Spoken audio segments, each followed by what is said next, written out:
Welcome to Zwida Media. If you're new to this channel, please subscribe. Don't forget to like, comment, and share.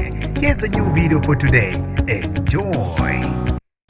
Akube muncisimo ngesikhathi njengalawuleke igila izimanga eLothasville eKwaZulu-Natal ngesikhathi ijomba ucingo maqede yahlasela umakhelwane nginibingelele ngiphinde nginamukele kuphina kuphi lanibona khona le video mongoqala usijonele likhasi wamwelekele igama lami ngosibonga konke wakandwande motanda ungangibiza intatheli ka-YouTube kusho ube isimo inja yohlobo le-pitbull ihlasela umakhelwane yafika yabulala ikati lakhona yaluma kabi nenja yakhona eLothasville akubikwa ukuthi lenja ebingalawuleki ithokuthele kanonwabi ishubisa isimo ngesikhathi yeqa udonga yaya kamakhelwane ifike kamakhelwane yaluma inja yakhona yabisibaleka inja iqonda kumnini wayo nokuyila okuphume khona ikadi ibe isiyeka lenje balekayo yangenela ikadi liqoba laze lafa yalenza izicubu akube sekuthintwa uphiko le reaction unit South Africa lafika ngokukhulu ukusheshsha esigamekweni lafica inja ohlobo lo pitbull ithukuthele igane unabe khona ukungena kulomuzi maqede yaluma inja yakhona yabe isibulala